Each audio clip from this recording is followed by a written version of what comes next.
Hello everyone, welcome to Skill IQ. Skill IQ में आपका स्वागत है।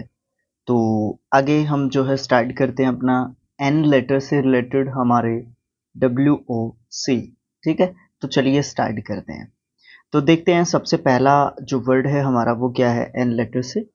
नोवेल या फिर नेवल, है ना? नहीं सॉरी, नेवल, नेवी से रिलेटेड। ठीक है ना, नेवी से रिलेटेड नेवल, है ना? तो एडजेक्टिव वर्ड है, यानी कि हमारी नेवी से संबंधित होगा, कोई भी चीज हो सकती है, नेवल नेवी से संबंधित। उसके बाद है नेवल, एक हमारा नाभि जिसको हम बोलते हैं वो भी होगा। फिर हमारे दोनों नाइट है ना, नाउन वर्ड्स हैं। नाइट एक तो आप जानते हैं रात, और दूसरा नाइट का मतलब होता है योद्धा, शूरवीर, है ना, बहादुर, ये सब मतलब होते हैं। नेग्लिजेंट और नेग्लिजिबल दोनों एडजेक्टिव्स हैं। नेग्लिजेंट का मतलब होगा असावधान। नेग्लिजेंट जिसको एक तरीके से आप ये रिलेट करना है बस, एक तरीके से जब आप नेग्लेक्ट कर देते हैं किसी को, मतलब आप केयरलेस हो जाते हैं, एक तरीके से असावधान हो जाते हैं। ठीक है, नेग्लिजिबल ये जो है बिल्कुल शून्य, नगण्य, अल्प, है ना, बिल्कुल जीरो। नेसेसरी और नेसेसिटी दोनों सेम रूट वर्ड से बने हैं। नेसेसरी एक एडजेक्टिव वर्ड है जिसका मतलब क्या है, आवश्यक या जरूरत, है ना, जरूरी है जो चीज, जरूरी भी लिख सकते हो आप इसका, ठीक है, जरूरी भी लिख लो। नेसेसिटी आवश्यकता, ठीक है, तो ये नाउन वर्ड हमारा होगा। उसके बाद नोटेबल और नोटोरियस दोनों एडजेक्टिव्स हैं। OUS एंडिंग और ABLE एंडिंग वर्ड्स हमारे एडजेक्टिव्स होते हैं। ठीक है, नोटेबल का मतलब क्या होगा, नोटेबल का मतलब होगा महत्वपूर्ण, जिसको नोट किया जा सकता है, नोट करने योग्य। और नोटोरियस का मतलब क्या होगा, प्रसिद्ध। किस तरीके से प्रसिद्ध, बुरे तरीके से प्रसिद्ध। और फेमस आप जानते हो, अच्छे तरीके से संबंध। जैसे नोटोरियस की बात करें तो for bad qualities he is famous for bad, famous तो कह ही नहीं सकते ना, बट यहाँ पे समझने के लिए, he is famous for his bad qualities, है ना। और famous, he is famous for his good qualities, है ना, ये सब चीजें आप रिलेट कर सकते हो। नैडिर और जेनिथ दोनों नाउन है। नैडिर का मतलब क्या होता है, पाताल या फिर पतन की चरम अवस्था। मतलब अब तो आप नहीं कहते यार, गलत हो जाएगा। मतलब अभी जो कोई भी चीज है वो खत्म होने की तरफ ही है, वो नैडिर होगा। जेनिथ मतलब उच्चतम स्थान पे कोई चीज है, हाईएस्ट पीक पॉइंट पे है, पीक। ठीक है, पीक, अपनी प्रगति के बिल्कुल चरम बिंदु पर होना। और नैडिर अपनी जो पतन है उसके बिल्कुल चरम बिंदु पर होना। नरेशन और नैरेटिव दोनों नाउन है। नरेशन, नरेशन हमारा चैप्टर भी होता है ना, उसमें हम नैरेट ही तो करते हैं, वर्णन ही तो करते हैं उसका। ठीक है, नैरेटिव मतलब कहानी या किस्सा, जो भी है, बात है जो उसको हम बताते हैं, जब उसको वृत्तांत बोलते हैं। ठीक है, नेशनलाइज और न्यूट्रलाइज, ठीक है, नेशनलाइज ही होगा, हाँ जी। नेशनलाइज एक वर्ब दे रखा है, तो नेशनलाइज्ड, नेशनलाइज्ड आप इसका सेकंड एंड थर्ड फॉर्म बोल सकते हो। और राष्ट्रीयकरण करना, है ना, सरकार के द्वारा अपने अधिकार में ले लेना, नेशनलाइज कहते हैं उसको। ठीक है, न्यूट्रलाइज नाउन वर्ड है, नागरिकता का अधिकार प्रदान करना। न्यूट्रलाइज मतलब नागरिकता का अधिकार प्रदान करना, उनको नेशनलिटी के अंदर जो है लेके आना।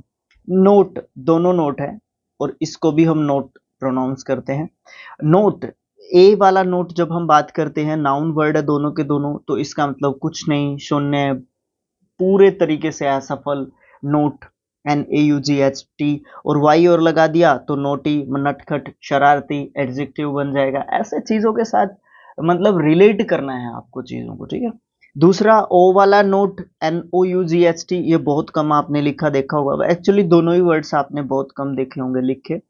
इसका मतलब भी कुछ ना कुछ यही कह सकते हैं, बर्बादी कह सकते हैं एक तरीके से, है ना, कुछ भी नहीं, जीरो, बिल्कुल जो है असफलता के बिल्कुल कगार पर, आप इसको एक तरीके से जो है क्या कर सकते हो, बोल सकते हो। ओके, उसके बाद उसके बाद देखते हैं हम नेक्स्ट जो हमारे वर्ड्स हैं।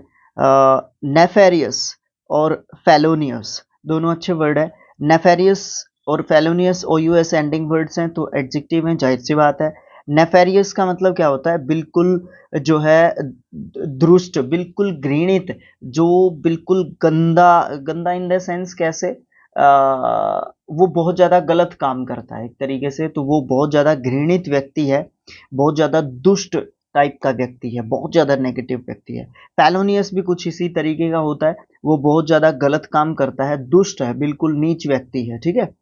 अब देखो इन दोनों के यूज़ में डिफरेंस है, थोड़ा सा क्लियर कर देता हूँ। बाकी मैं शुरू से कहते आ रहा हूँ कि आपको सेंटेंसेस में यूज़ करके ही देखना पड़ेगा, इसके अलावा कोई भी इलाज नहीं है ज़्यादा से ज़्यादा इनका मीनिंग समझने का, ठीक है। तो देखो नेफेरियस एक ऐसा व्यक्ति जो बिल्कुल गंदे काम करता है और वो घृणा करने के योग्य ही है, ये तो होगा नेफेरियस। फेलोनियस किसी व्यक्ति को फेलोनियस बोलेंगे कि ये जो है एक फेलोनियस पर्सन है, ही इज अ फेलोनियस पर्सन, वो बहुत ज्यादा गंदा व्यक्ति है, ठीक है, नीच है, बिल्कुल दुष्ट व्यक्ति है भाई, बिल्कुल, ये तो ठीक है। तो ये बोलने में एक डिफरेंस आप यहाँ से अगर पकड़ पाए हो बात को मैं क्या कहना चाहता हूँ तो अच्छी बात है, नहीं तो आपको सेंटेंस में यूज करके देखना पड़ेगा।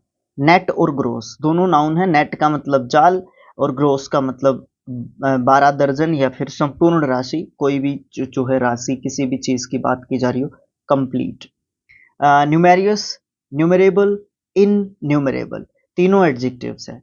न्यूमेरियस का मतलब होगा बहुत सारे, ठीक है, न्यूमेरियस मतलब बहुत सारे, इन नंबर्स, नंबर में बहुत सारे, इन नॉट इन क्वांटिटी, मात्रा में नहीं, नंबर में। न्यूमरेबल जिसकी गणना कर सकते हैं, जिसको गिन सकते हैं, जिसकी गिनती की जा सकती है। और इनन्यूमरेबल जिसकी गिनती नहीं कर सकते, इन द सेंस आप अगर न्यूमरेबल के आगे इन प्रीफिक्स लगाओगे तो आप इसका एंटोनियम बना दोगे, ठीक है, ये एक दूसरे के एंटोनियम्स बोल सकते हो। नर्स, नर्चर, नरिश और चियरिश, चारों वर्ड्स का मीनिंग देखते हैं अभी क्या है। नर्स नाउन वर्ड है जो देखभाल करती है, डिजीज हॉस्पिटल में जो नर्स होती है वो, ठीक है। उसके बाद नर्चर ये एक नाउन होता है, पालन पोषण या फिर देखभाल, है ना, केयरिंग, इसका मतलब आप समझ सकते हैं। उसके बाद नरिश ये वर्ब है, नरिश्ड, नरिश्ड इसका सेकंड एंड थर्ड फॉर्म है, इसका मतलब होता है पालना करना, पोषण करना, देखभाल करना। चेरिश, चेरिश भी एक वर्ब होती है, चेरिस्ड, चेरिस्ड इसका सेकंड एंड थर्ड फॉर्म होता है, इसको इससे रिलेट कर सकते हो, ये भी एक वर्ब होती है, ठीक है। Chair, chaired, chaired, chaired, chaired, chaired कैसे पढ़ रहा हूं मैं चेयर्ड, चेयर्ड, ठीक है, इसका सेकंड एंड थर्ड फॉर्म बोल सकते हो आप, किसी को उत्साहवर्धन करना है किसी का, ठीक है। तो इसको रिलेट कर सकते हो, मतलब इनका कोई कनेक्शन नहीं है। चेरिश, चेरिस्ड, चेरिस्ड इसका सेकंड एंड थर्ड फॉर्म मतलब सावधानी से पोषण करना या फिर आशा धारण करना, ये तो कुछ खास नहीं है। सावधानी से पोषण करना इन द सेंस क्या बोल सकते हो आप इसका, इसका आप बोल सकते हो कि एक तो होता है देखभाल करना, एक होता है बहुत ज्यादा अच्छे तरीके से देखभाल करना, ठीक है ना, वो वाली चीज जो है चेरिस में आएगी।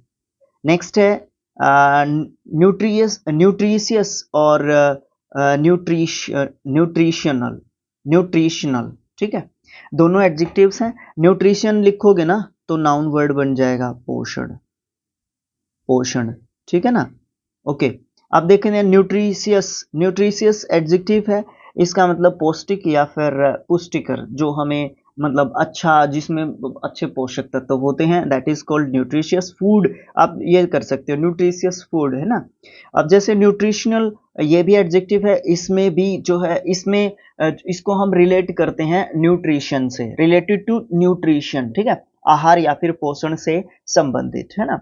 नॉन चैलेंट, नॉन चैलेंट और इनसुसियंट, इनसुसियंट है ना, दोनों एडजेक्टिव्स हैं। नॉन चैलेंट उत्साहहीन, जिसके अंदर कोई उत्साह ही नहीं है, बेपरवाही, बिल्कुल रिलैक्स्ड एंड काम, है ना, इसका दूसरा मतलब आप क्या कह सकते हो, रिलैक्स्ड एंड काम बोल सकते हो आप इसको, ठीक है, बिल्कुल जिसमें कोई लापरवाह, लापरवाह, बेपरवाह, लापरवाह, जो भी आप इसका कहना चाहो। इनसुसियंट भी कुछ इसी तरीके से होता है, निश्चिंत रहता है बिल्कुल एक तरीके से और उसको कोई मतलब नहीं है, ठीक है, वो भी लापरवाह होता है। इंसुएंट, इंसोसियंट, इंसोसियंट, है ना, ये कह सकते हो, ये स्पेलिंग के हिसाब से भी इंपॉर्टेंट वर्ड है। और वो कैब, वोकैब में तो कोई भी वोकैब का कोई भी पार्ट हो सबके लिए ये इम्पोर्टेंट है। उसके बाद हम अपने ओ लेटर से रिलेटेड वर्ड्स की बात करते हैं, ठीक है। तो ओ लेटर से रिलेटेड कुछ वर्ड्स हैं, कुछ क्या काफी वर्ड्स हैं, देखते हैं इनको। तो चलिए देखते हैं। देखिए, वंस और वंस दोनों को वंस प्रोनाउंस करते हैं। एक नाम भी लिखते हैं ना हम, वंस वंस है ना, ये नाम लिखते हैं ना, ठीक है। तो इसका इनसे कोई लेना देना नहीं है, बट वैसे ही दिमाग में आया मैंने बोल दिया। क्या पता इस वंस के करके ये दोनों वंस याद रहे, और इतने मुश्किल भी नहीं है, मैं क्या बच्चों जैसे ट्रिक लगा रहा हूँ यहाँ पे कोई नहीं, होता है ऐसा ना, होता है ना। बिल्कुल होता है भाई, इसमें कोई दिक्कत कोई शक वाली बात नहीं है। ओके, चलिए देखते हैं। तो वंस पहले वाला एडवर्ब होता है, इसका मतलब एक बार, ठीक है। वंस, वन के पीछे जब हम इसको एडजेक्टिव के रूप में यूज करते हैं, न्यूमेरिकल एडजेक्टिव के रूप में, है ना, तो जब इसको एपोस्ट्रोफ एस लगाते हैं तो ये पोजेसिव केस ले लेता है, किसका, प्रोनाउन का, ठीक है। तो यहाँ पे हमारा पोजेसिव प्रोनाउन के रूप में यूज करते हैं, इसको हम किसी पर्सन से रिलेट करते हैं। ऑर्डिनेंस और ऑर्डिनेंस, ऑर्डिनेंस और ऑर्डिनेंस, आई का डिफरेंस है भाई यहाँ पे, इस बात का ध्यान रखना, दोनों के दोनों नाउन्स हैं, क्योंकि ए एन सी ई और ई एन सी ई एंडिंग वर्ड्स लगभग क्या 100% ही लगा लो आप लोग, नाउन्स ही होते हैं। ऑर्डिनेंस एक विशेष प्रकार का आदेश या फिर सरकार के द्वारा बनाया गया कोई भी कानून होता है, ऑर्डिनेंस होता है, ठीक है। ऑर्डिनेंस इसका मतलब युद्ध से संबंधित या तोप वगैरह को हम ऑर्डिनेंस जो है बोल सकते हैं, ठीक है। उसके बाद है हमारा ऑफिशियल और ऑफिशियस।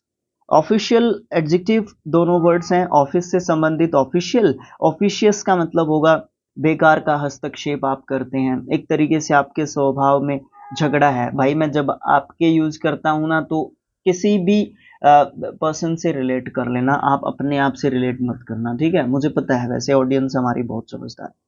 और प्रोनाउंस करते हैं दोनों को, भाई लिख के बताना पड़ेगा। ओ ए आर, इसका मतलब होता है पतवार। ये जो नाव चलाने के लिए जिस इंस्ट्रूमेंट का हम यूज करते हैं, that is called O A R. और ओ आर ई, और है ना, ये और होती है बिल्कुल आप ये कह सकते हो कि कोई भी कच्ची धातु, कच्ची धातु उसको क्या कहते, अब देखो देखो एक मिनट के लिए, और क्या है, एक तरीके से पेट्रोलियम, पेट्रोलियम, पेट्रोलियम एक तरीके से क्या है, और है, क्योंकि उससे हम क्या बनाते हैं, पेट्रोल बनाते हैं, या फिर हम डीजल भी बनाते हैं, ठीक है, या फिर मिट्टी का तेल भी बनाते थे पहले, अभी हम मिट्टी का तेल से फ्री हो चुके हैं। सबसे पहले हरियाणा हुआ था क्या हमारा मिट्टी का तेल फ्री, कैरोसिन फ्री, है ना, इस तरीके से, क्योंकि वो बहुत ज्यादा मतलब पोल्यूशन फैलाता था।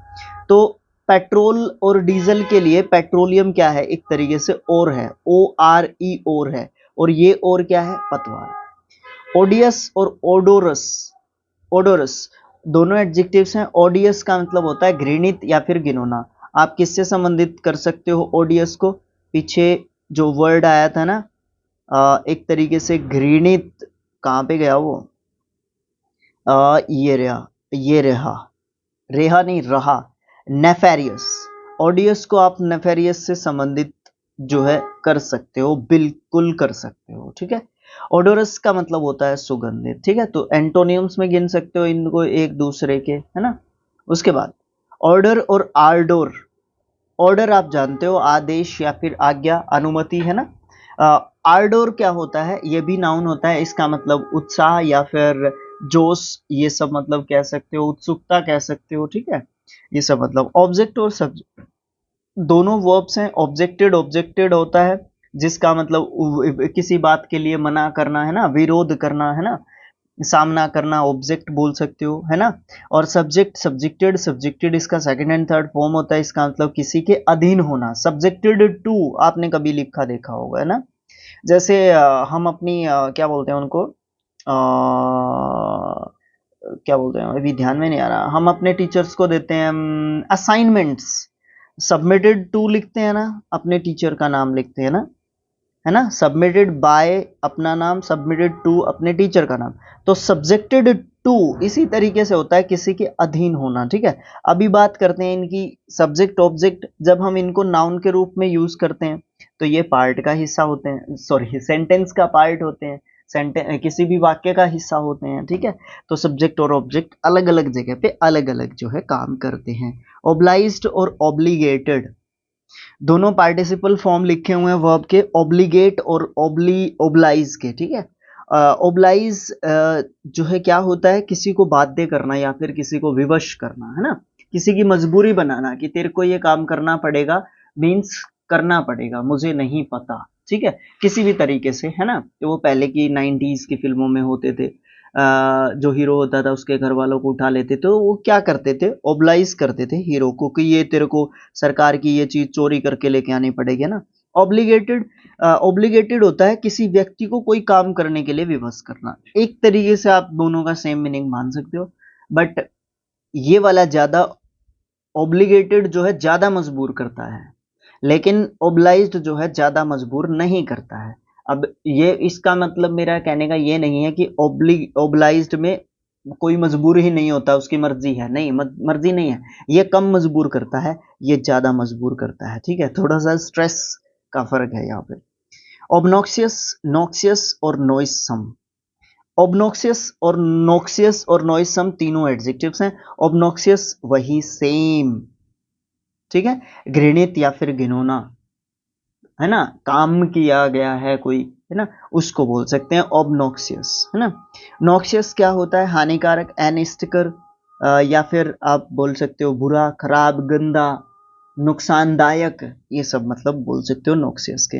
नॉइसम, अप्रिय, हानिकारक, एक तरीके से आप बोल, अप्रिय बोलो इसको, जिस जो चीज पसंद ना हो, एक तरीके से नॉइसम बोल सकते हो। ऑब्सक्योर, एब्स्ट्रूज, ऑब्ट्यूज, ऑब्स्ट्रूज, भाई तीनों चारों वर्ड्स बड़े अच्छे लिखे हुए हैं, स्पेलिंग से भी सेम है, एडजेक्टिव चारों के चारों हैं और बड़े अच्छे वर्ड्स हैं। देख लेते हैं ध्यान से इनका मीनिंग क्या बताया गया है, क्या चीजें, क्या बातें जो है यहाँ पे कही गई है। ओके, तो चलिए देखते हैं क्या है हमारा ऑब्सक्योर। ये एक एडजेक्टिव वर्ड है। ऑब्सक्योर का मतलब क्या होता है, कोई भी अनक्लियर चीज, अनक्लियर बोल सकते हो आप ऑब्सक्योर को, या फिर आप ये कह सकते हो कि कोई भी चीज है अस्पष्ट है, बिल्कुल अनक्लियर है, क्लियर नहीं हो रहा है कि क्या चीज है क्या नहीं है, या कुछ समझ में नहीं आ रहा है, अनअंडरस्टैंडेबल, है ना, जिसको समझ नहीं सकते, जिसको हम समझ नहीं पाएंगे।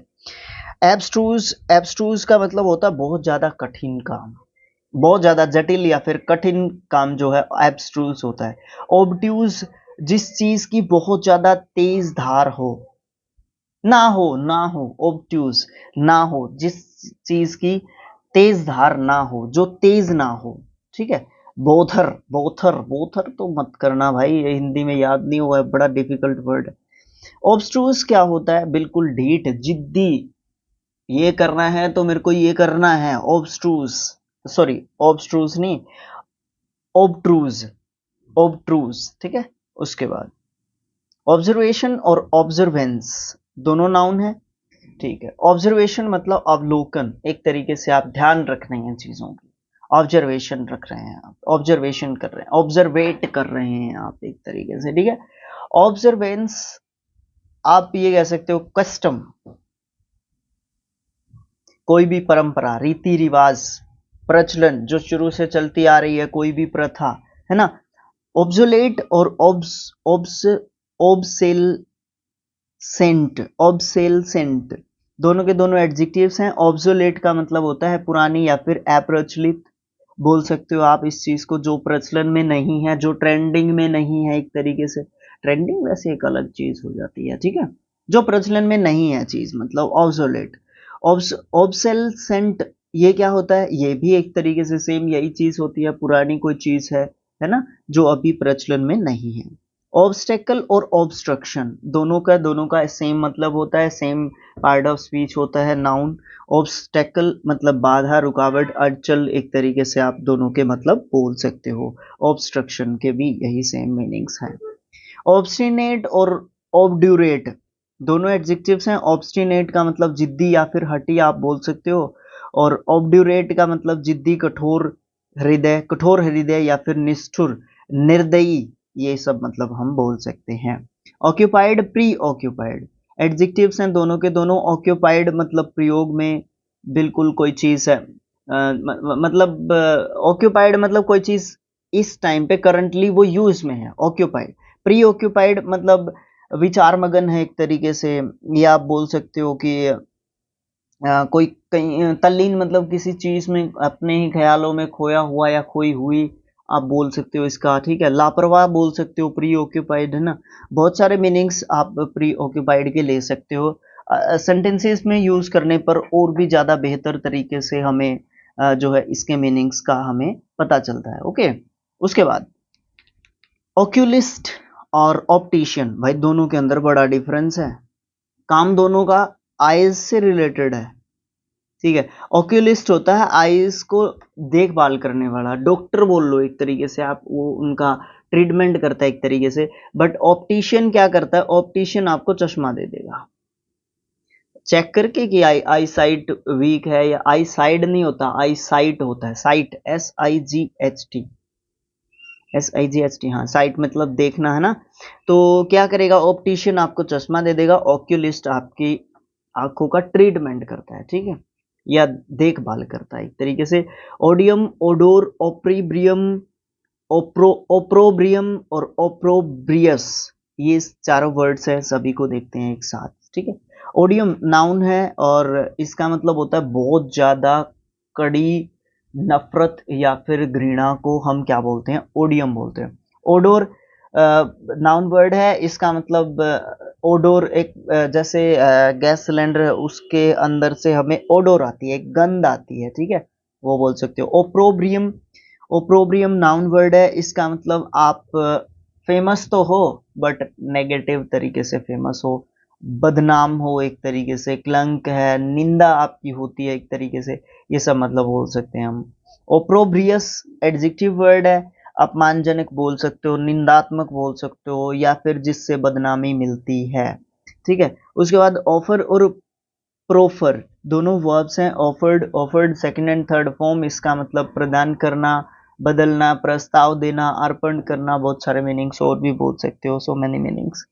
प्रोफर्ड, प्रोफर्ड इसका सेकंड एंड थर्ड फॉर्म है, इसका मतलब भी प्रस्ताव रखना या फिर कोई चीज प्रदान करना, अर्पण करना, भेंट देना, ये सब मतलब आप बोल सकते हो। ऑपरेटर और ऑपरेटिव नाउन वर्ड है। ऑपरेटर जो किसी चीज को ऑपरेट करता है, क्या करता है, जो किसी चीज को ऑपरेट करता है वो ऑपरेटर होता है। अगर ऑपरेट में लिखूंगा OPERATE, ये एक वर्ब हो जाएगा। ऑपरेटेड, ऑपरेटेड इसका मतलब किसी चीज को चलाना, स्टार्ट स्टार्ट करना, ये सब मतलब बोल सकते हैं। ऑपरेटिव एडजेक्टिव वर्ड है, इसका मतलब कोई भी चीज चलन में लेके आना, ठीक है, चलन में लेके आना, है ना, लागू करना किसी चीज को, प्रभाव उसका डालना किसी चीज का, यानी कोई चीज प्रभाव पूर्ण है जिसका प्रभाव हो रहा है, ठीक है। ऑपरेशन एक वर्ड सुना होगा, ये चीर फाड़ से संबंधित आपने सुना, ऑपरेशन, ऑपरेशन, ठीक है।